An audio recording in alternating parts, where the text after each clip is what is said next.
Hello, people. All right, we're in Frankenstein by Mary Shelley, chapter 2. Quick review here. There's a lot to unpack. You should have your notebook right in front of you. If you're in my class, then we're going to add to the description of Victor, not what Robert describes about him, but what he says about himself. And then we'll add a little bit to our character map as well.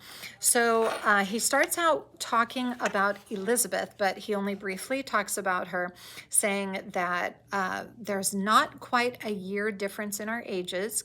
So important to know. They're close in age. She's very close, like a sibling for him. And then he says harmony was the soul of our companionship. So they get along well. He's kind of a fiery temper. She is very calm. They are like opposites. Elizabeth was of a calmer and more concentrated disposition. And this is in the first paragraph. With all my ardor, I was capable of a more intense application and was more deeply smitten with the thirst for knowledge. This is really important because we keep talking about the themes. The theme of thirst for knowledge and that quest for knowledge, that's going to be really important as we go through the book.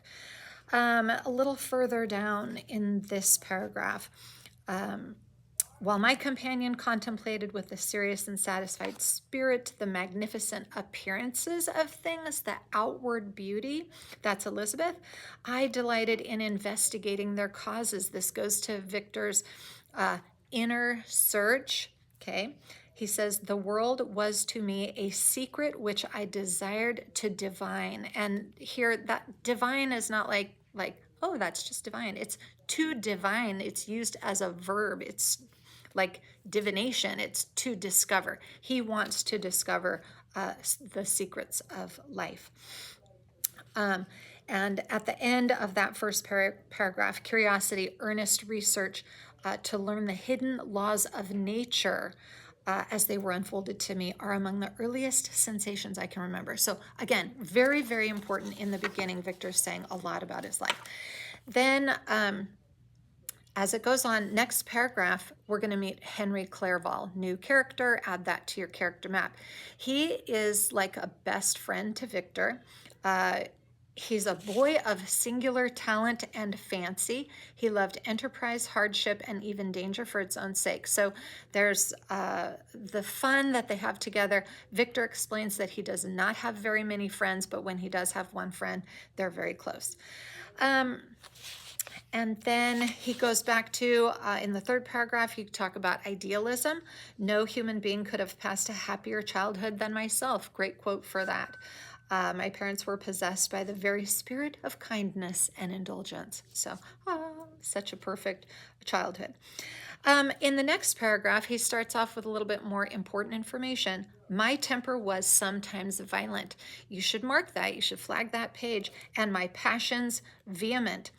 But by some law in my temperature, they were turned not towards childish pursuits, but to an eager desire to learn, the quest for knowledge, again, right there, and not to learn all things indiscriminately. Another piece of this, skip a sentence, and it goes, it was the secrets of heaven and earth that I desired to learn. This is going to be, if you go to the creation theme, he wants to be godlike. He wants to discover all this. And he says, still my inquiries were directed to the metaphysical, or in its highest sense, the physical secrets of the world. So he's literally telling, remember, right now in the story, Victor is telling Robert the story of his upbringing. He is telling Robert all this to dissuade Robert from his course of action. Okay, so never forget what Victor is trying to do here. Then it talks about Clerval being, if you pivot back, occupied himself with the moral relations of things. Note that Henry is really interested in things that are like the difference between right and wrong. Victor does not have any concern with what's right and wrong. He is all about discovery.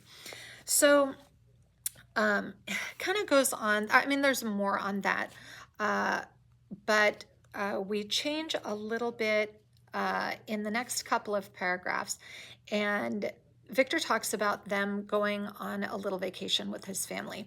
Think of it as like a Vrbo rental or an Airbnb. They go away to some other place, and while he's there, he's a little bit bored. So he picks up a book that's on the shelf.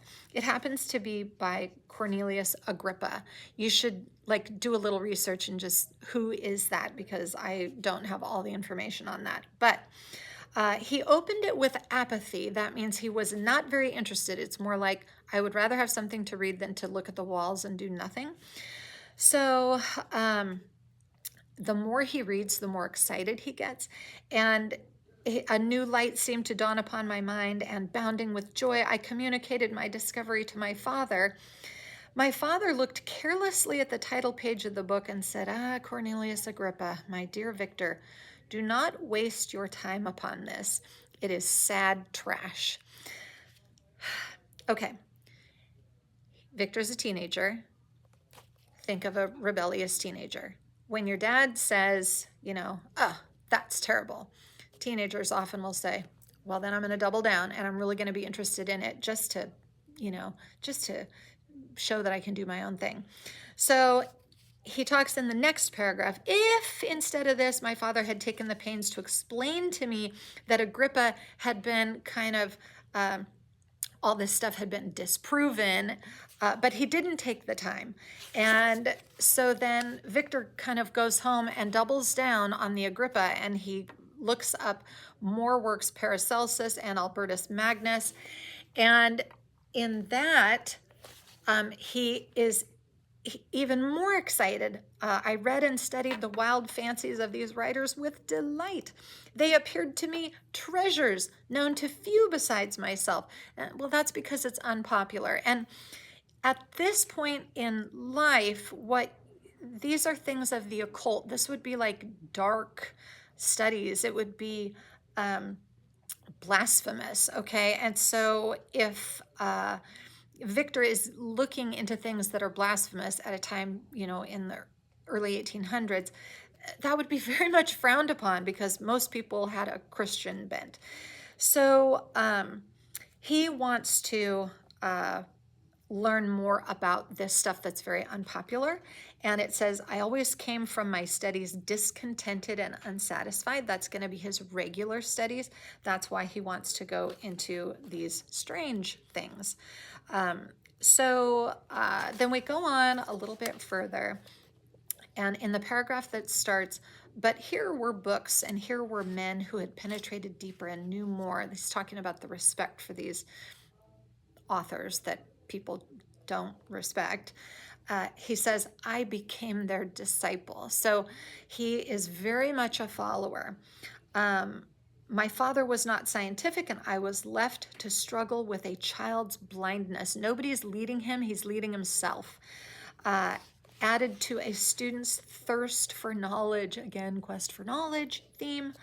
Under the guidance of my new preceptors, the teachers in the book, nobody actually physically with him, I entered, this is a very important quote, you should flag this page, I entered with the greatest diligence into the search of the philosopher's stone and the elixir of life, but the latter soon obtained my undivided attention. He wants to discover the secrets of life and how life is created. That is taking the control of God away from God and putting it in the hands of man. So very unpopular at the time, okay? But he is singularly focused on this. The next sentence, wealth was an inferior object, but what glory would attend the discovery if I could banish disease from the human frame and render man invulnerable to any but a violent death. This is a huge quote, okay? Wealth, first of all, being an inferior object, Robert Walton just said that in one of the letters when he says, I don't want wealth, I want glory. Very important to note that Victor felt the same way. This is why Victor is telling the story to Robert, to get Robert to change his focus away from this type of dedicated, focus on discovering the secrets of the North Pole and finding the Northwest Passage at the expense of everybody in his life. So he's warning him against it. And he's saying, I felt the same way. And then the part about if I could banish disease from the human frame. So he doesn't want to, he's not just interested in like making vaccines. He's interested in humans being invulnerable to violence, except any but a violent death. And that's where you're talking about like they lop your head off or something. A violent death where you can't be put back together. Ew. So very, very important stuff happening there. It goes on, he just kind of continues talking about that. The next part that's really important. When I was about 15 years old, we had retired to our house near Bellerive when we witnessed a most violent and terrible thunderstorm. It's the thunderstorm you want to pay attention to here. As I stood at the door on a sudden, I beheld a stream of fire issue from an old and beautiful oak which stood about 20 yards from our house. And so soon as the dazzling light vanished, the oak had disappeared and nothing remained but a blasted stump. So lots of power in lightning. So you can, Benjamin Franklin and the kite and the key. And if you can harness the power of electricity, it's extremely powerful. So you want to make the connection between the lightning and power and being able to harness that. Doesn't really get into, Mary Shelley doesn't get into that here. It's just saying, hey, look what happened. It was not splintered by the shock, but entirely reduced to thin ribbons of wood. I never beheld anything so utterly destroyed. So extremely powerful using lightning. Before this, I was not unacquainted with the more obvious laws of electricity. He gets into it a little bit more, but he's talking about natural philosophy and excited by this catastrophe. And electricity and galvanism in this next paragraph, which was at once new and astonishing to me. And as you know, the thirst for knowledge, if he's astonished by anything, he's going to go research that more. Pivot back in the middle of this paragraph. All that he said through greatly, this is somebody that's staying with them in this place out by Mount Jorah, I think is where they are. This person says, all that he said threw it into the shade, Cornelius Agrippa, Albertus Magnus, and Paracelsus, the lords of my imagination. So it's like saying, see, I can prove to you that the dark things that you've been studying are incorrect. You should be focused more on the natural things that are correct. And so here is a perfect example of the laws of electricity. And so that witnessing of the thunderstorm is getting him to turn back away from the darker things and back to regular education. And so he's kind of back to normal. In this mood of mind, I betook myself to the mathematics and the branches of study as being built upon secure foundations and so worthy of my consideration. He's getting back to real knowledge, okay? And then the last paragraph, second to last, he says, I think that my switch back to normal studies was the last chance that my guardian angel had to redirect me away from this destiny that I was going to go down the wrong path. And so my guardian angel of my life, the last efforts made by the spirit of preservation to avert the storm that was even then hanging in the stars and ready to envelop me.